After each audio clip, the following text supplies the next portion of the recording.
I'm not gonna lie, I'm actually quite surprised that she stuck around for the whole video because usually she like gets fed up with me and leaves. Hey guys, welcome back to the channel by ByMWu. I'm ByMWu, aka Marianne, and today we're bringing you the video from a little bit of a different perspective. I'm in the same spot. The background probably looks vaguely familiar. I'm actually sitting on the floor today because I was going to go set up to film but forgot to move Jube's bed, which is like smack dab in the middle of my office, and she has decided to join us off screen. She's right here showing her belly because she wants a belly rub. And I didn't have the heart to move her. So instead of kicking her out or filming a little later, I just figured, you know, we'll just film around her. So hence the view. But welcome back. This is episode 20 of the knitting podcast that we host here. It's gonna be a pretty normal, chill video. I thought I'd walk you through my recently finished objects, my works in progress, and as well as some yarn acquisition that I got. I got some yarn for Christmas, which is really exciting, and it should be a good one. Grab something fun to work on or a snack to munch on, and let's get started. Let's kick it off today with what I'm wearing. This is actually my newest finished object. I casted it off about a week or so ago, and it is the Tendreil Sweater by Sophie, aka the Knit Pearl Girl. The last time you guys saw this sweater in the podcast, I don't think I had even split for sleeves yet, and overall, I'm so happy with it. You can obviously see that it's a drop shoulder. I'm really liking this one for some reason, and we can talk about it a little bit more, but long story short, you guys know that I've been kind of trying to figure out my relationship with drop shoulder, because prior to this one, I had made maybe 3 drop shoulder garments, and all of them were like a little wonky. I didn't like... The garment itself was fine, but I just didn't really like the way they looked on myself. But this one, I can say I'm really happy and satisfied with. I feel like I broke the drop shoulder curse for myself, but I haven't quite figured out exactly what about it. So I need to do that so I can move forward and create more drop shoulders that I enjoy. But nevertheless, this is a DK weight sweater that is drop shoulder, has this really pretty cable detailing along the shoulders, which is like the key standout feature, and otherwise is a pretty straightforward, like relatively thick sweater that I am obsessed with. Ever since I casted it off, I've probably worn it 6 of the like 8 days.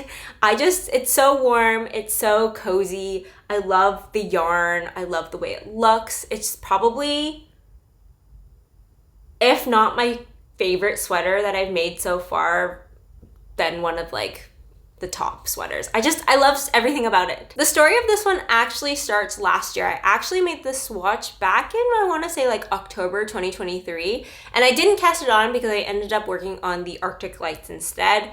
But when this year rolled around and I had finished my Stripe Hype sweater last month, I wanted another relatively thicker weighted sweater that would be pretty easy to work on just like over the next couple weeks during the crazy December month. And so I had the swatch, didn't have to do a swatch for it, and so I just went for it. This is very heavily inspired by one of Sophie's samples. I believe she has 4 samples of the Tendril because it has a lot of modifications options in the pattern, and so she made a whole bunch of different samples to show you like the different options, which we can talk about in a bit.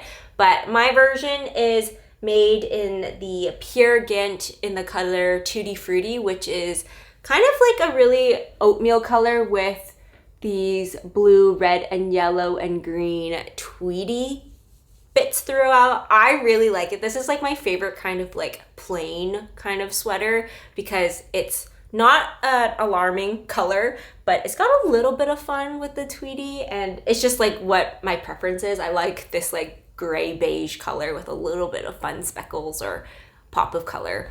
And her original version is recommended to be made with silk mohair held with that pure Gynt.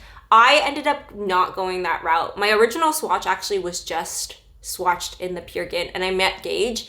But this year I was thinking about it a little bit more, and I'm kind of in my mohair phase, so I was like, maybe I'll hold it with mohair, but I also didn't really want the fuzziness that mohair gives. And so I found an alternative, which is called like Alpakka something. I don't remember the word. I'll put it on the screen here. But it's another Sandnes garn yarn that is primarily alpaca, and it's designed to be held as a mohair replacement. So it's like a really thin lace, but it gives a little bit of fuzz without giving the super fuzzy texture, and it adds a little bit of warmth. And I'm really satisfied with it. So I used the Marzipan color with this pure Gynt, and I think it held beautifully. I don't think you can see it, but you can see that there's like a little light fuzz halo to it. I think it's super nice. Definitely will use this combination of yarn again. I am obsessed with it. It's just so warm, and I don't find it scratchy at all. I know that pure Gynt is a little bit more of a rustic yarn. I believe it's Norwegian wool, and so it's not super scratchy like Highland wool, Peruvian Highland wool, I think is what it's called. But it is a little bit more stiff and rough versus something like a merino. So just to keep in mind if you're thinking about using some pure Gynt, I really like it. It softens really nicely after a block, but definitely has a tiny bit of itch factor that you should consider if you are a little bit more yarn sensitive. I'm thankfully not, so this is a great combination for me. If I didn't have a bajillion one projects already lined up, I would definitely cast on another version of this sweater and this yarn combination because I'm kind of obsessed. I think as like a yarn combination, it's probably one of my favorites because it's so lovely. I love it so much. I mentioned earlier that this pattern comes with a lot of different options. The basic gist of it is that it's this traditional drop shoulder construction and DK weight. She has this cable detail on it that you can place closer to the collar, which is where I have kind of placed it, or you can have it placed a little further down on the shoulder so that it's like further out. She also gives you a crew neck option. There's also a V-neck modification if that's more your jam. And then you have the option to do a plain like ribbed bottom or a split hem. Kind of awkward to show you, but I ended up going with the split hem option and I'm really happy with it. This is my first time doing any type of split hem on a sweater, and I definitely think I will use that again in the future. This sweater knit up really quickly, all things considering. I think while it took me about a month, it was kind of on off because I was working on my Halibut sweater. I was also working on a test knit. I had to redo the cables a couple times because I'm sometimes a lazy reader and just got a little confused or went the wrong way, but nothing in this pattern is super complicated, and so I definitely think it would be relatively beginner friendly. Definitely confident beginner friendly. This is my second time making a Knit Pearl Girl pattern, and overall I find her a really great pattern writer. She is really detailed and she tries to give you as much information as you would need to kind of guide you through the overall garment process. She kind of tries to set your expectation prior to working on each section of the project so you know what to expect and what the outcome is, kind of thing. I will note that in some cases I do find her a little wordy, not in a bad way, but as someone now who has a little bit more knitting experience, I don't need things explained in as much detail as she tends to, but I don't think that's a con by any means. I think that's just a personal preference on my end. I think at the end of the day, she tries to write these patterns for anybody with any type of skill level, and I think that's definitely the way you should go. You should make assumptions about what people do or do not know. The only comment that I would make that I just found really interesting is that I find that sometimes she structures her sentences in maybe not the most intuitive way. I actually have an example of this just to give you a sense of what I mean. She has a point in this pattern that says, at this point, I would strongly recommend placing a clip-on stitch marker on the third to last stitch of the row, comma, when looking at the right side of your work. If you're a lazy reader, like I am sometimes, you would have only read the first half of that sentence and been like, oh, put the stitch marker on the third to last stitch. But you then would realize that you're actually supposed to flip your fabric around so the right side's facing you, so that the third to last stitch is actually the third stitch if you're looking at the wrong side. Does that make sense? I hope it does. I'm bringing that up because I did that wrong the first time, and that's on me because I should have read the pattern completely, but I also think that sentence could have been written a little differently to kind of orient the user to be like, when the right side is facing, blah, blah, blah, blah, blah, just so that you don't get to the end and be like, oh shoot, I should have done that first, if that makes sense. At the end of the day, that's just like a small thing that happened like one time in the pattern. And so highly recommend this pattern, and I haven't actually tried any of her other patterns except the Aosta Summer Tea, which has been updated. So I don't know what the new one's like. It's probably better than the original one, but I had a good experience with the original one anyways. So won't be my last Knit Pearl Girl sweater. I don't think this will be my last Tendril sweater. At the end of the day, I would love to make another one. I just don't know if I have the time because I have so many other projects that I want to make. Before I wrap up the section on this project, I just want to talk about the drop shoulder a little bit because I am really caught up with trying to figure out what I do or do not like, because if I'm spending so much time making garments, I want to make ones that I enjoy. And while I, at the end of the day, will wear all the sweaters that I will make, whether or not they're perfect or not, I would like to maximize the ones that I prefer. And so I don't know why I like this one better than the stripe pipe sweater, for example, or the stickless season sweater. I have maybe like hunches, but I don't know if anything's like a solidified opinion. My belief is maybe I like the structure and the yarn texture, where that this is like more of an oversized rustic aesthetic with the yarn. Like the pure Gynt is, like I was saying earlier, a little bit more toothy, a little bit more like hardy, and so that works well with this like oversized like cozy sweater vibe, which compared to Merino is a little softer and maybe doesn't hold its shape as well. For my stickless season sweater, I ended up doing Alpakka, which is also a really soft drapey fabric, so maybe that's it. Maybe the fact that this is one solid color, and so if there's this not an obvious like cutoff comparatively to the stripe pipe, because the stripe pipe has stripes going across, you can very easily tell like when one stripe ends and then the sleeve starts. But the stickless season's also one color, so I don't know if that's the thing. Maybe it's the fact that there is a little bit of detail on the shoulder so that it sits on my shoulder and it still gives me a little bit of like shape despite the drop being quite a bit lower. I don't know.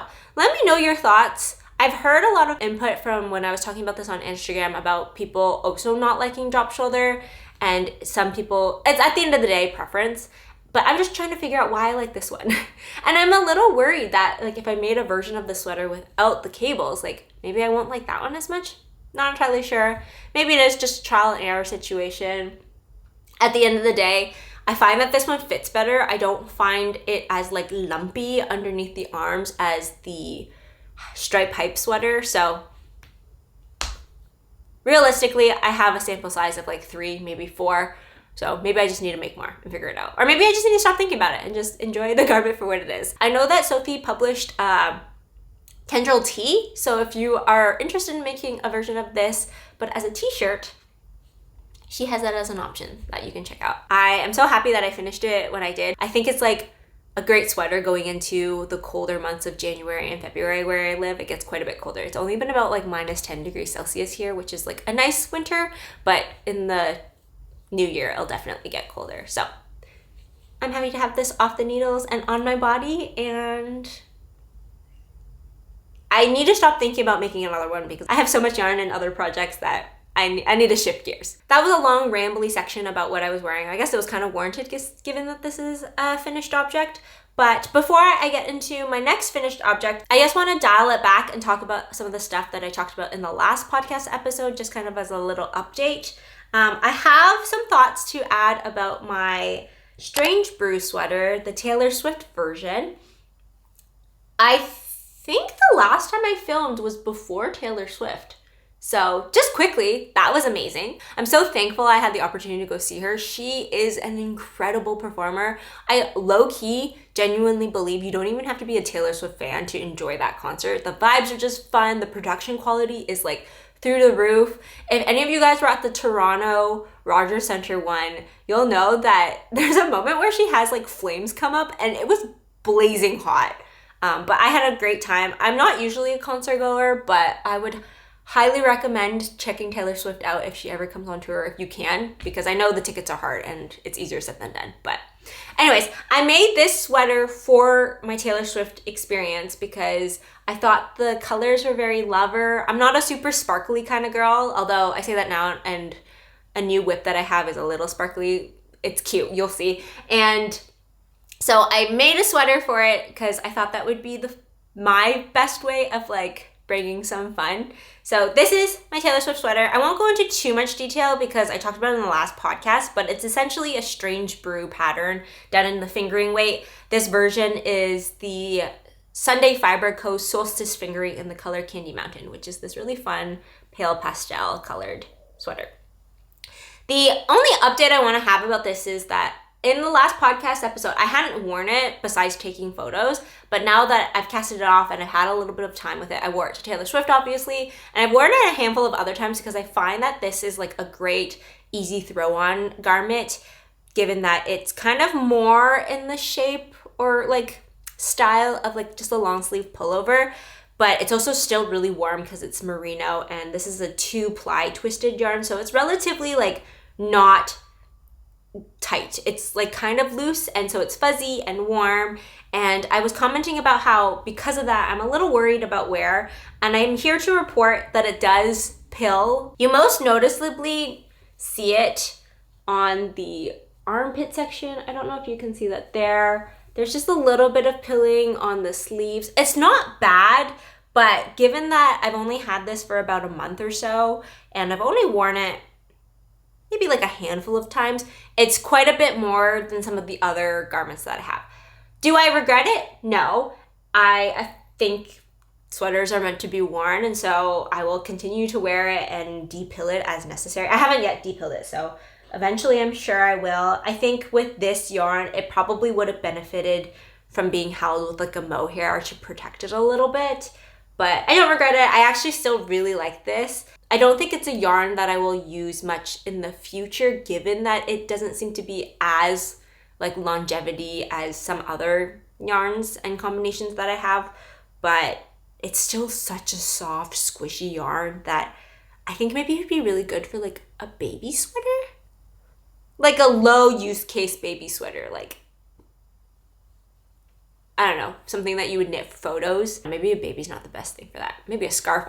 Nevertheless, that's just my update on this. If you're interested in buying some of the Solstice Fingering from Sunday Fibre Co., my experience is that it does pill quite a bit more than the Pure Gynt, for example, or some of the other sweaters that I've had too. Like, I don't think I've gotten any pilling except on my Drops Air, which is like an alpaca nylon blend, and that one I was also expecting. It's like a fluffy brushed yarn, but overall still really like this garment. Just an FYI, Sunday Fibre Co. also has a lot of other like yarn bases, so if you're not interested in the Solstice Fingering, Kindred Fingering's really nice, and she also has some Superwash sock yarn that I think would be super durable if you have that preference. I do eventually want to make another Strange Brew-esque sweater using the barefoot sock yarn that she has, and I suspect that the experience will be a little different than this one. So yeah, just a quick update on that there. And then I just wanted to quickly put in and show the finished stripe pipe sweater one more time, because in the last podcast episode this was still drying, so I was like awkwardly showing you on the drying rack. This is what it looks like. I love the colors, and so while I have gifted this to Ryan, every time I see it, it makes me super happy, and so I think in the future I need to find a way to incorporate like striped colors like this, because I'm really happy with the color selection, and it just brings me a lot of joy. I think I do a lot of like solid colors because it's just easier and a little bit more my style, but I'm also realizing that I really like color.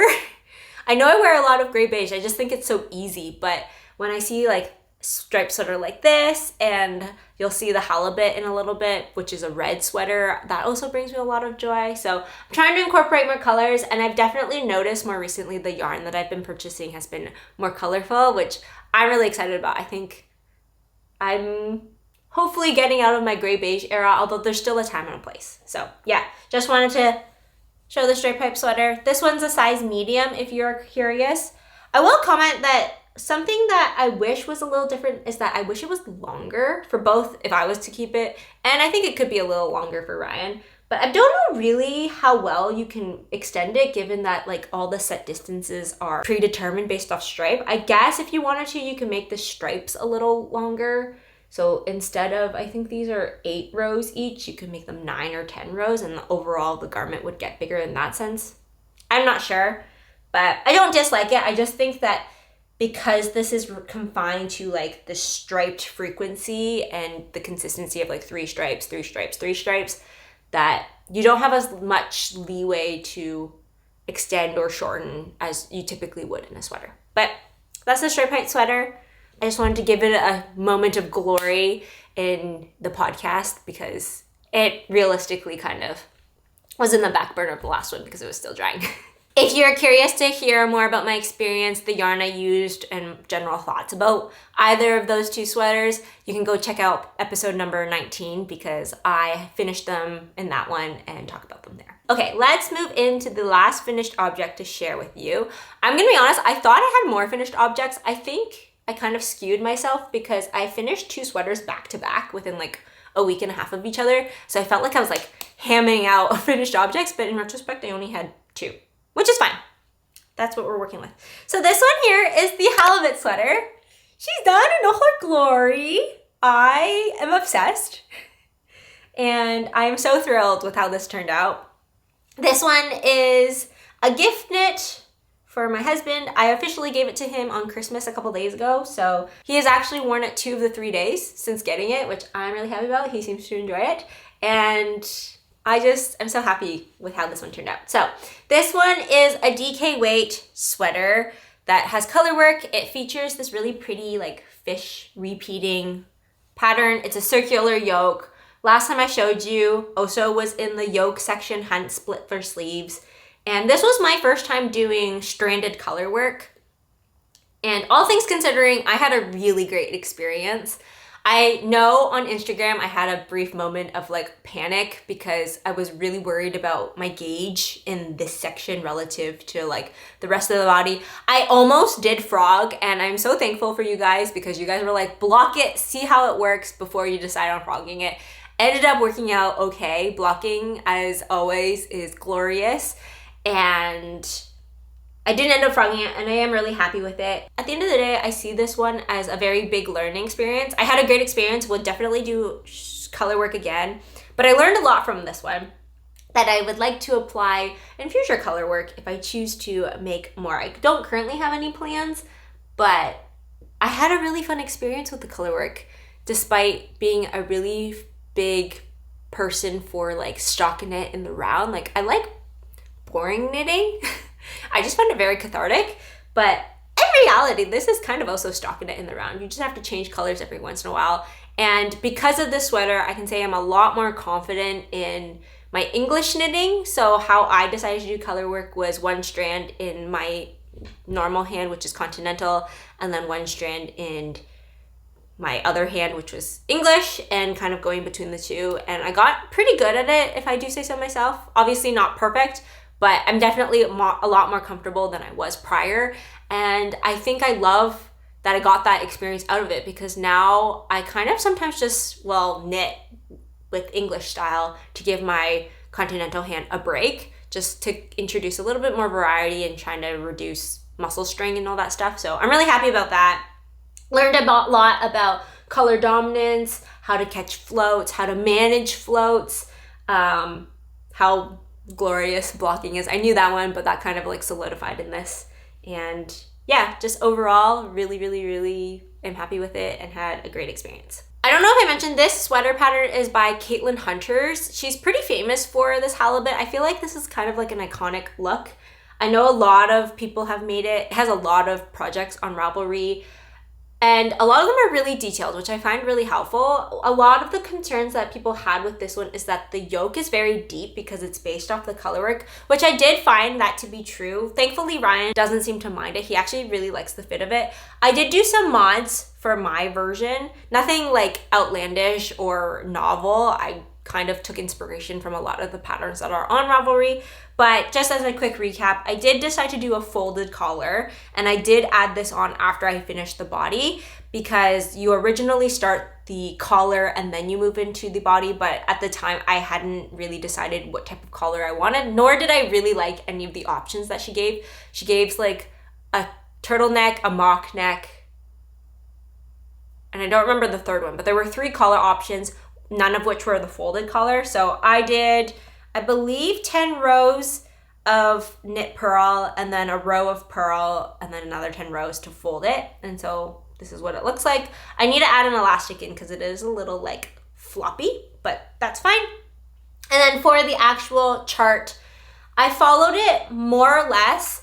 I did remove, I want to say like 3 or so rows in some of the sections that didn't end up compromising the end look.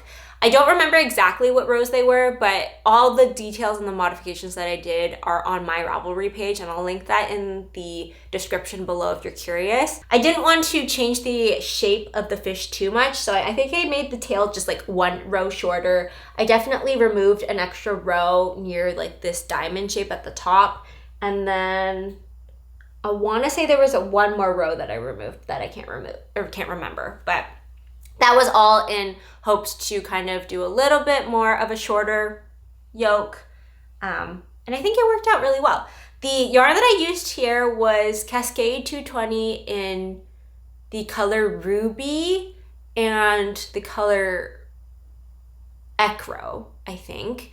And I used the Superwash version of Cascade 220. Ryan, at the time, I had brought him to the yarn store. He was looking for a very specific scarlet red, and I think he nailed it. I love that even though it's not technically a Christmas sweater, it screams Christmas because of the colors. And I'm just really like happy about this experience. This pattern overall was very straightforward. I think the pattern is like 4 pages long or something like that, because most of it is chart, and then it's just like sleeves and the body are all like in the round. I did change my sleeve decreasing rate. I think in the original pattern, she has quite a tight sleeve, which I think would look a little strange with the oversizedness of the rest of the garment. So I ended up doing kind of a weird decreasing pattern. Again, all of the stuff is in my Ravelry, but I think if I remember correctly, I did like decreases every 8 rows for like 10 rows, and no, decreases every 8 rows for 8 repeats, and then every 4 rows for 4 repeats, and then added the edges, something like that, so that the overall sleeve was a little bit looser than what was originally written in the pattern. You know, despite this taking a decent amount of time and having a lot of stress about if my gauge was changing during the actual like color work section versus the stockinette section, I have very fond memories about making this, so I would highly recommend it. I think if you're nervous about color work, don't be. It can be intimidating, but once you get the hang of it, it's quite smooth sailing. And I think the biggest key to work on is to figure out how you like to hold your yarn, because I think at the end of the day, yarn management can get the hardest, but once you get that nailed down, it really is just stockinette back and forth. And I'm sure there's textured color work. I don't know if I'm there yet, but stockinette with different colors, yeah, I'm game. I would do another one.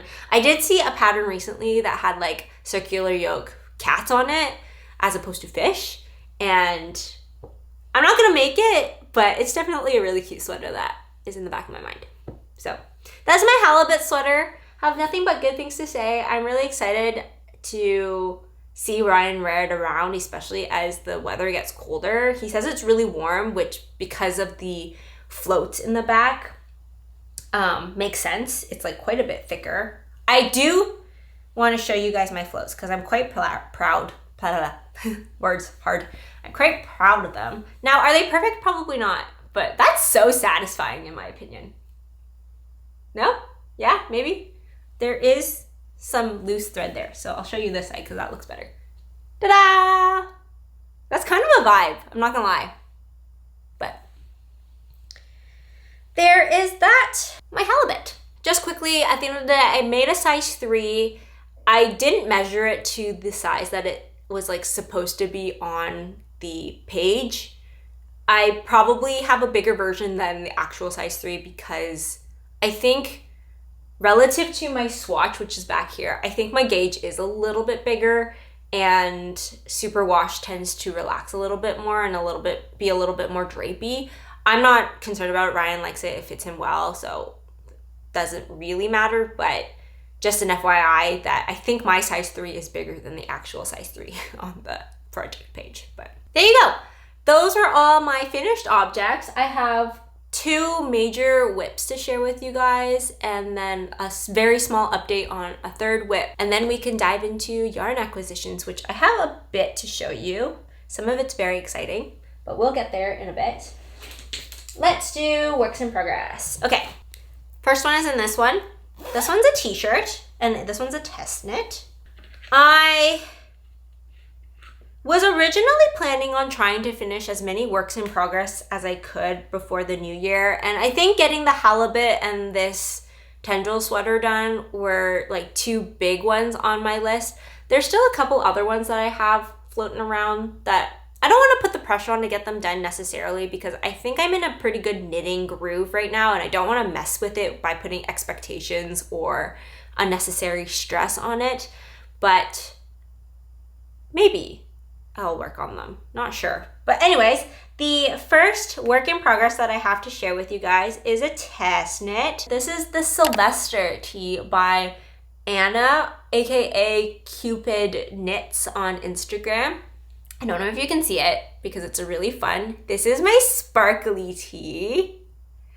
And this is a really interesting t-shirt because it's a contiguous construction with like flowy sleeves and obviously the sparkles, which is so much fun. When she made a test call for it, I wasn't really looking to apply for test knits at the time, but I saw it and I was like, this would be a great shirt for New Year's Eve. I just think it's like so fun and festive without being like too obnoxious.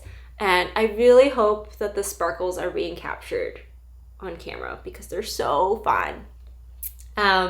I will note that this was obviously a test knit, so the pattern has been kind of gifted. I'm obviously reviewing it pre publication, and she's going to give the test knitters a finished copy of it, which I'm super thankful for. She also had a collaboration, which was really cool, with the yarn company that she used in her version, but the shipping didn't make sense for me, so I ended up buying my own yarn. But just wanted to clear that up. This, if I'm being honest, I haven't prioritized it as much as I should have, given that New Year's is in a couple days. Because I want to finish it for New Year's and wear it because I think it's just so cute and fun. Overall, this is a t-shirt with flowy sleeves and a relatively fitted body. Like I mentioned earlier, it's contiguous. So if you guys are not familiar with that construction, it's basically like a fancy circular, in my opinion, where it's knit in the round, but you do increases along the shoulder and near the leg. Is this called the sleeve cap? To create that body construction. And so you get this look where it looks kind of like saddle. I don't know if you can see, there's like a little band here. Black yarn is so hard to show, I'm not gonna lie. But this is all knit in the round. There's no picking up stitches, there's no knitting flat besides a little bit of short row shaping. And I'm really enjoying the construction. Whether or not I will enjoy the way it fits, we will see, because I haven't tried it on since splitting for sleeves. And obviously right now it's like tighter because I haven't blocked it. It should relax quite a bit. But that is the general construction of it. I am obviously doing a black version. Black is interesting because it's quite a bit harder to read knitting wise. This is my first time doing a black garment, and I think if I was to do black cabling or whatever, I would go cross-eyed because even just stockinette is like kind of hard to see. I think it is helpful that there's a little bit of gold speckles to kind of give a little bit definition, but overall, not the most easy eye experience. The yarn that I'm using for this is Sandnes Garn Sunday in the color black, and it's held with a strand of Stellaris by, I can't remember the brand name. I'll have to insert it on the screen here. It's this really thin thread with like gold like painted on it. It almost looks like gold glue was like painted on the black, and it's super thin. It's supposed to be held with something to give some a little bit of like sparkle, and it's such a fun yarn. Is it even yarn? Fun thread. I don't really know how to describe it. I guess it's kind of yarn, but in my opinion it acts more like thread. There's a whole bunch of different colors. There's a really pretty like dark green with like a copper kind of look that is really interesting, but I went with the more classic gold and black. The original pattern has you use, I think it's called like Merino 220, which is a little bit thicker than the Sandnes Garn Sunday. I think the Sandnes Garn Sunday is, while it's a little thinner, it still works fine. My swatch here hit gauge. It's maybe a little airier than had I used the recommended yarn, but again, I didn't have access to that one very easily where I live, and I think Sandnes Garn is a great substitute, at least so far my experience has been. This has been a really smooth knit so far. Like, given that it's basically knit in the round, I have had a great experience. The pattern as of like test knitting is super well written. I think this is probably one of the few test knits that has had the most minimal feedback so far, which is usually a good sign. This test knit is due at the end of January, so while if you're interested in making a version for New Year's, that might be a little late, but definitely an option for next year. And I really think a version in mohair would be super cute with like really fluffy, flowy sleeves. Oh, talking about this more makes me more excited. I definitely need to work on it a little bit more. I was getting a little bit of hand cramping's not the right word because it was like friction on my index finger. That's like the most amount of hand pain that I do get. And when that happens, I usually take a break. And if it does happen, it happens most often than not with fingering weight. Sorry, my yarn is caught around my zipper. So that's why I ended up taking a tiny bit of a break on this one, but I'm excited to get back into it and hope I will be able to finish it for New Year's. We'll see. I think I have about 3 days. If I'm monogamous knit, probably, but I don't know if I will. We'll see. We'll see. I am really excited to see how that shapes up, and I'm curious to see if I like contiguous because I think it fits in the realm of saddle shoulders, and set in sleeves in the sense that it gives you a defined shoulder length, like shoulder area, which I think I like and prefer as a construction method. So it'd be nice to have another kind of construction that I can explore a little bit more. I believe Rebecca Clow's, I think it's called the Brew sweater, has a contiguous construction, which I have that pattern actually. I've never made it yet, but if I like this one, maybe I'll look into that one a little bit more. That one has color work though on the top, so I might make a plain version. Not sure. So that's my first work in progress.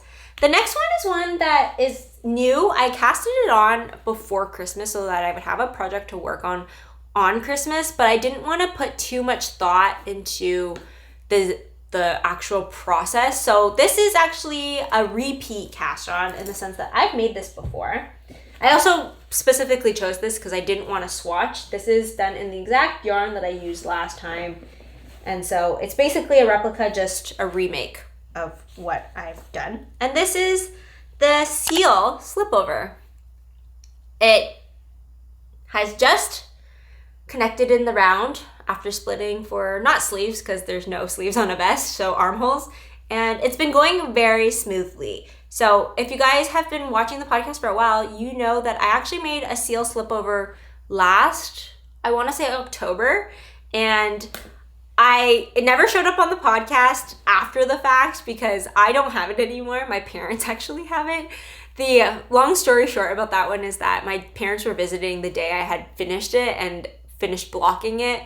And my dad was changing the winter tires and he was outside and a little cold, and he asked if I had a sweater that he could borrow, which I'm not the same size as my dad, but I had this vest that's like kind of oversized on me. I was like, maybe you could wear that. So he wore it and borrowed it, and turns out he really liked it, so he ended up taking it, which is fine, but I say it's my stolen slipover because I never had it. And while I don't typically do a lot of petite knit stuff anymore, not because she's a bad designer or anything, she makes gorgeous garments and her patterns are really great to read. I think at the end of the day, I'd rather support a smaller designer who would appreciate the money more because petite knit has such a big following and she probably makes all the money that she does deserve, but I would like to personally support maybe a smaller indie creator.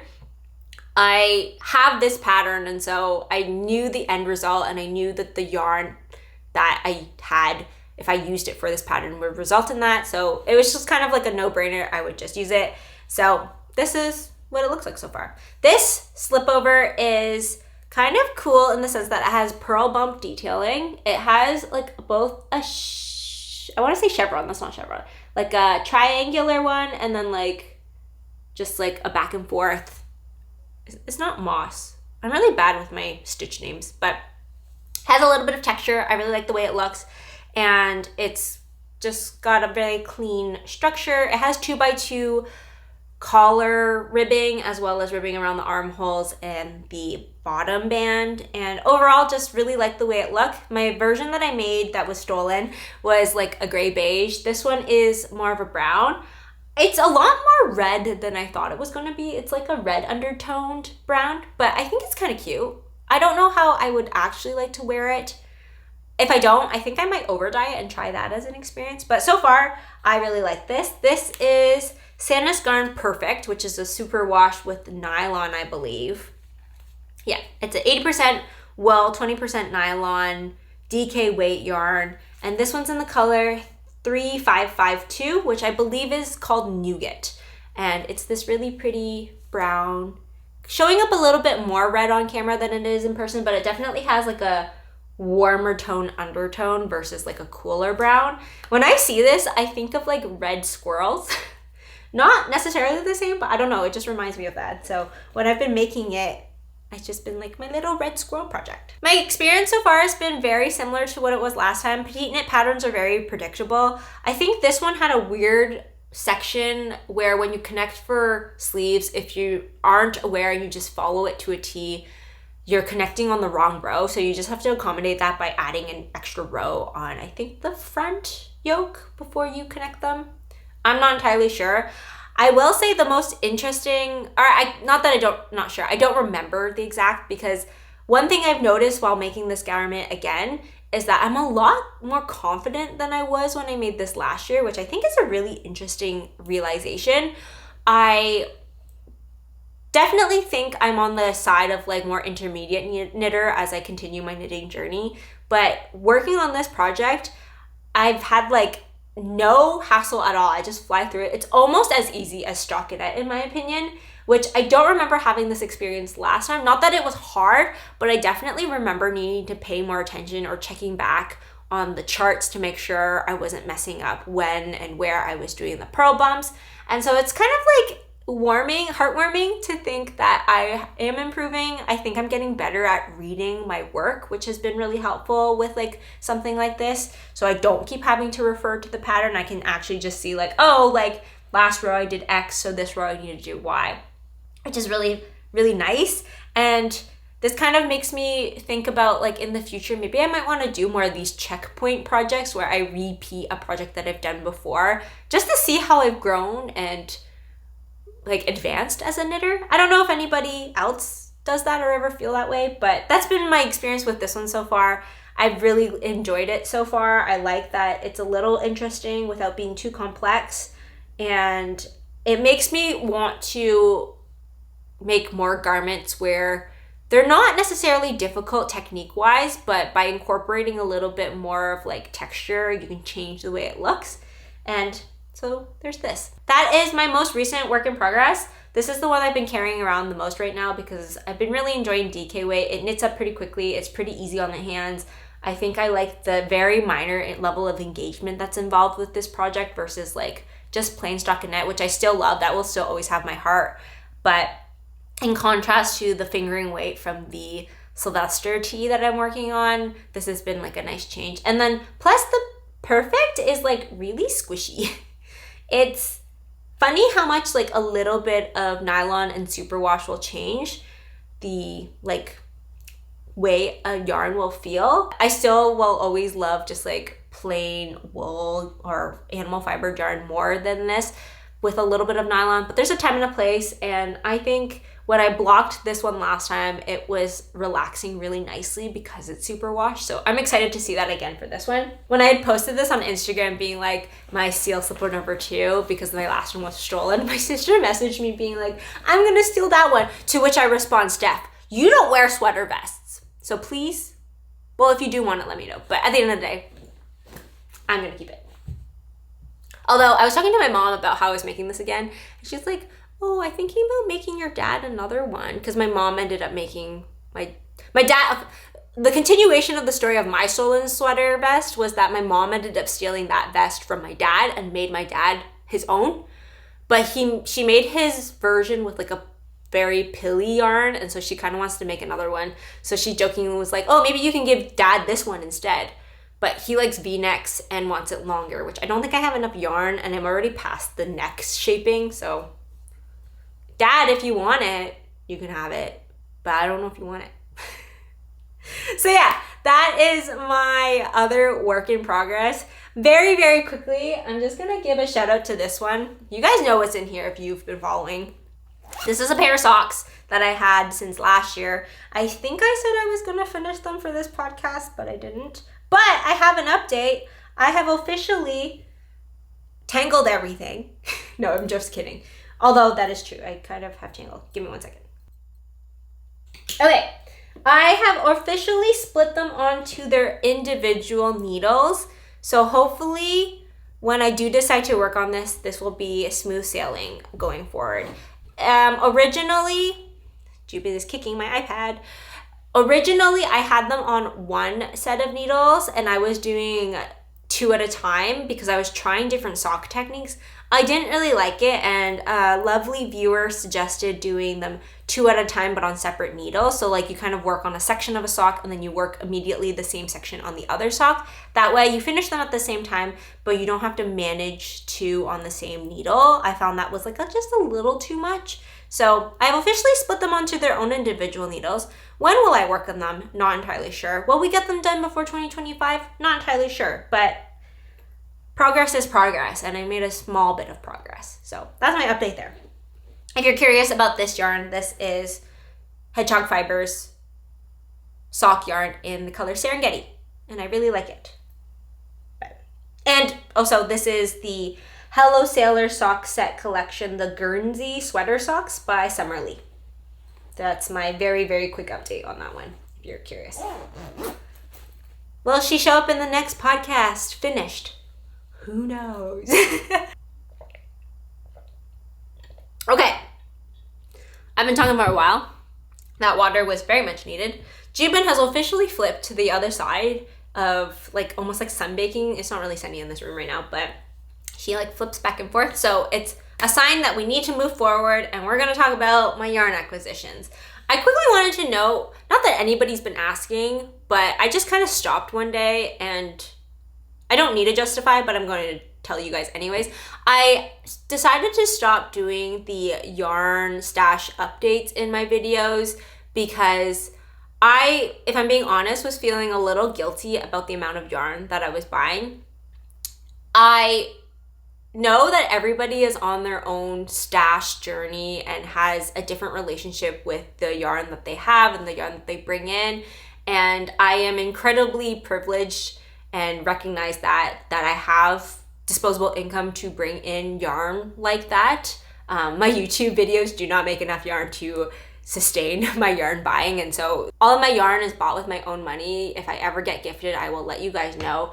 But while I shouldn't feel guilty about buying yarn and sharing yarn, I was feeling a little bit because I was just buying a lot, and I recognized that I can afford that, and I was feeling very overwhelmed about what that would look like to external people, about constantly buying so much and not using it. I have plans for it all, but I don't knit as fast as I purchase, which is maybe something I should consider moving forward.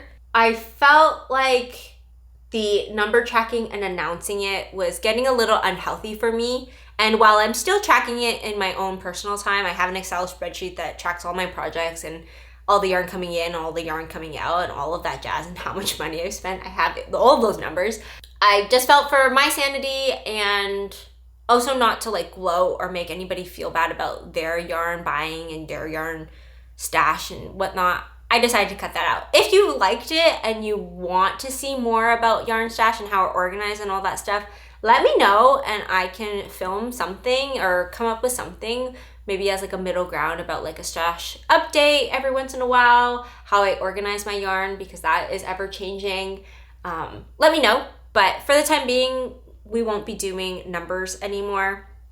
And I probably won't allude to this because I don't really know how I want to do my 2025 knitting goals and plans. I had a lot of goals in 2024, one of which was to not buy yarn unless I got under 100 units. And I did hit that in April, and then I kind of lost track of that. Not because I wasn't aware of it, but just because sales were happening. I was trying to accumulate things that were bringing me joy. I was going through like a hard time at work, and yarn was like a good escape for me. And I just kind of fell off of it. And so while looking back, I'm not happy that I met that goal. I knew that was better for me mentally to not like abide by what I said at the beginning of 2024. So I don't know what I'm gonna do goal-wise and knitting plans-wise in the future, but that's a caveat here. It was a long rambly one. I don't know if anybody cares. That's how I'm feeling. On that note, let's talk about Christmas yarn. I am very fortunate, and I have a whole bunch of people who love me, in particular my husband, and he spoiled me with some yarn this year, which I'm so incredibly thankful. I'm kind of picky in terms of the color and the yarn types and the like projects that I have planned. I don't like just getting sweater quantities for the sake of it. I usually have like an idea in my head about what kind of sweater, if not a specific pattern. So I picked out the yarn myself, but he threw in a fun skein that I didn't know about, and then also presented it to me as a yarn bouquet, which I will insert a photo here. It was so sweet. I'm so happy. It was a little floppy. I think he didn't account for the fact that yarn is heavier than he thought, and so the sticks that he used to do the bouquet were kind of like droopy. But I think that just makes it even more fun and sweet that I'm giddy about thinking about it, because I just thought it was like such a fun way to present it. And what I said in my yarn lovers gift idea video that I posted at the beginning of this month to like do a yarn bouquet, I wasn't expecting one myself, and so I'm really thankful for that. But before we get into that, actually, I want to talk about my advent calendar, because it's the end of December, so I've already opened it all, but I haven't actually shared with you guys because I didn't have it at the time.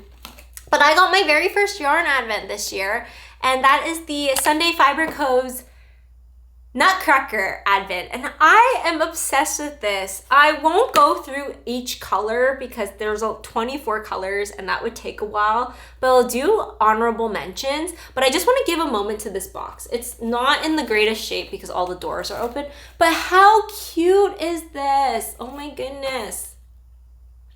So Sunday Fibre Co. is my most favorite indie dyer. She is based in Canada. I love all her stuff. She's the yarn that I used for my Strange Brew sweater, as well as some of like hats, and I bought a whole bunch of her yarn during the summertime for like my birthday and whatnot. So when she announced her advent, I was so excited for it, and I thought that it would be fun to get one this year because I've never had a yarn advent, and I thought it would be like a great combination with my favorite yarn dyer and just getting my first one. So she did a collaboration with Star Child Illustration to design the box. I think it's so cute. How adorable. I love the color palette, and while I've seen the Nutcracker before, I've never really delved into it, but that didn't bother me. I knew she was going to create gorgeous stuff regardless. So of the 24, which ones are my favorite? I have 3, all of which are a lot more saturated than I thought they were going to be. But the first one is Day 4, which is this gorgeous cranberry pink red. This one is called Clara's Bow, and I love it so much. I think it's so cute. I think it's like a beautiful like Christmas color without being like scarlet red, and I'm obsessed with it. I saw this one and I was like, ooh, yes, I love that. The other one that I really like is a blue one from the 18th, and it is this color. This one is called Midnight Sky, which is a similar saturated one as that red one, but it's blue, and I just love how like rich the color feels. All of these are more tonal based. She didn't have a lot of speckled. There was a handful, and some of them were variegated, but I really like that blue one. And the last one was the 20th, which sounds boring, but something about it is just so much fun. And it's this brown one here. This one's called The Walnut, and if you look really closely, it has like brown green undertones. I am so obsessed with it. Like, I cannot get over how beautiful this is. I think this would be beautiful as like a cabled sweater. So I don't know if I have any plans to as of right now, but she hasn't announced that she's going to release this full collection next year in the late fall, early Christmas, or early winter time as like an option to buy like sweater quantities or full skeins worth. So we might be buying some then. I have to decide on which color. All of them are gorgeous, I'm not gonna lie. I wish I could show you them all. I actually filmed opening every single day and created like a little video that I'll probably just put on YouTube for fun. It's not like the most produced thing and it's not really thought out. I just kind of filmed every day and just slapped them all together. But if you're curious in seeing colors, check out that video when it's live, and or you can see all the colors announcements per day on Sunday Fabric Co's Instagram. But I'm so happy with this. My plan with this is to create a Stella quilt blanket. And originally I wanted to do like the star shape that Laura Penrose had originally designed. But then afterwards I was thinking about maybe doing a pinwheel. I think I'm gonna shift gears even more and just kind of do like a random colored one, because the whole premise of the Stella quilt blanket is that they're triangle motifs that you kind of build into squares. And so I'm thinking about just like random kind of patches of squares, triangles, rectangles all around, and kind of create a quilt style thing like that way. We will see how that goes. I'm excited, but a little nervous because they're all so cute and pretty right now. Once I start unraveling them, they're not as cute and pretty, but yarn is meant to be used and I'm obsessed with all these colors. So yeah, this is my Advent. I apologize for showing it a little late and if you wanted it, but she will be, like I said, releasing the colors as a collection later on next year, I believe. So if you are interested in any of these colors, there is still an opportunity. The next yarn that I want to show you guys is the yarn that I actually got for Christmas. I got 3 sweaters quantities worth of yarn, one of which is this beautiful blue. This is Sandnes Garn Sunday in the color 6044. I think it's called like Regatta Blue or something, and it's this really bright, fun blue color. It's reminds me of like cornflowers. Is that what they're called? I think they're like little blue flowers. I really like this. I want to make an all over plain sweater with a poodle motif on it in honor of Jube and my parrot Napa, who is blue. She's not this color blue, but like kind of that esque. And so I got 12 skeins of this to hold it double to make that sweater eventually. I also picked up, or I chose and then was gifted, Sandnes Garn Sunday in the color Blackberry Juice. This is number 4672, and I actually also got matching mohair to go with it. And plans for this is to do a cabled sweater because I really like the look of My Favorite Things Knitwear's sweater number 15, which is like an all over cable sweater, and I saw someone make it in this color, but I don't want to make a drop shoulder one, so I'm gonna have to either find an alternative version or kind of create my own. Not sure yet, but I love this color. I actually used this mohair originally to swatch for a test knit that I did at the beginning of the year, and I was having a hard time looking at the dark purple on that lace kind of. It was like a fingering weight garment. And so I ended up pivoting, but I fell in love with the richness of the purple. And so I'm so excited to now have this yarn to make a sweater for that one. And then the last sweater quantity is something I cannot believe that I got, but it is some Cardiff cashmere. I've never worked with cashmere before, and I didn't really understand the hype until I got this, but holy moly, I understand the hype now. It is so soft and so dreamy. I got 12 skeins of the color 519. It's the dark gray. And I want to make like a very classic looking sweater with this yarn. My original plan was to do just like a plain stockinette crew neck, but I think I'm leaning a little bit more towards like a collared neck. And the one that's caught my eye is the Petite Knit Elizabeth blouse.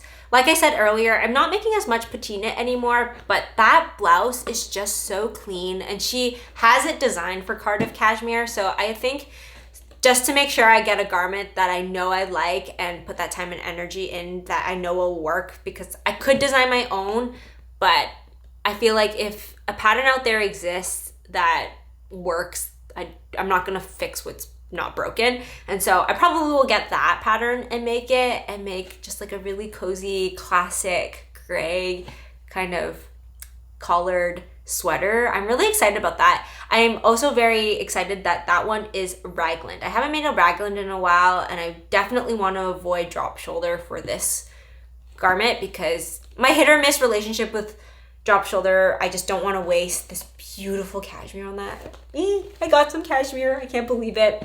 And I have leftovers. I do plan on making a cashmere scarf of some sort. We'll see. But I swatched it already. I hit gauge, which I'm really thankful for, so I can dive straight in. But it's so soft. Oh my God.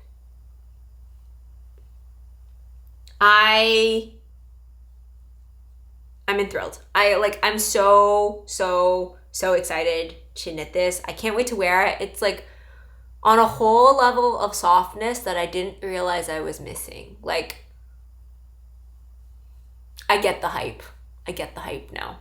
And makes me want like a bajillion more cashmere stuff, but cashmere is expensive, but maybe eventually. Last but not least, part of my Christmas yarn is yarn that I didn't actually know I was getting. So while I mentioned that I had picked out the colors and the amount of skeins that I wanted for like my Sandnes Garn Sunday stuff, Ryan wanted to make it a little bit more exciting. So he wanted to throw in like a skein of sock yarn or fingering weight yarn to make a hat, just so that there was like a little bit of like, oh, you don't know what's coming. And so him, my sister, and my brother-in-law chose this color. I think it was mostly Ryan, but he got their opinions. And this is the Hello Stella Fibers winter palette in the color blue gray, and it's a tweed fingering. I love tweed. This is a gorgeous blue. It's different, but I'm really in my blue phase, and these bright blues are bringing me a lot of joy. And it's got some brown, black speckles, and I think I'm going to make him a hat with this as a thank you. Some people might be like, oh, the yarn was for you for Christmas, like you should keep the hat. But I also just like knitting. I love gift knitting, especially for people that are knit worthy in my life. And knitting for me is a lot about the process and not necessarily about the finished garment. And so I'm happy to knit people hats if they want one. And I think I might knit him a blue hat because this is such a gorgeous yarn and it needs to go to someone who will love it and deserve it. And I think Ryan's a pretty good candidate for that. So excited to use this. I haven't decided if I'm gonna do a Musselburgh again. That would be my 7th one, maybe. It's like kind of a classic hat that you can't go wrong, and I love just knitting in the round. Maybe I'll do a ribbed one. I did really like the Pearl Soho classic ribbed beanie that I made my grandma earlier this year, so maybe that, but we'll see. This will be put to good use for sure. So that's all I have to share with you guys yarn-wise. This will probably be my last video of the year, and while I do have plans to film my Everything I Knit in 2024 video sometime, that probably won't get posted until the new year. To that, I want to say thank you so much for joining me in this little knitting corner that we have here on the internet. Whether you're a longtime subscriber who's been here since the first episode of my podcast way back in May 2023, or you're a new viewer who is seeing me for the first time, I am so incredibly grateful for you and your presence and your engagement and just allowing me to be part of your lives, whether that's for a couple hours of me chatting or 5 minutes. I just am so thankful for this community that we have here, and you guys have brought me so much joy, and it's been such an incredible journey. My rationale for starting YouTube was because not a lot of people in my life personally knew how to knit or wanted to know how to knit. And so I had this like joy and enthusiasm for a craft that had nowhere to go. And so I posted it, and you guys did not disappoint. You guys have been so supportive and so helpful and helping me in every crisis that I've had. If you guys are curious in live things, those usually happen on Instagram, so feel free to go and follow me there. But I'm just thankful for each and every one of you and engaging with my content and just being part of this community that we have here. If you guys are watching this at the end of December, I hope you guys had a wonderful holiday season. Otherwise, if you're watching this at any other point in the time of the year, I hope you're having a great day, and I think I'm gonna call it here. So Thank you guys again so much for watching. If you like this content, be sure to subscribe or hit that thumbs up button. It really helps with my channel, and I will catch you guys in the next one.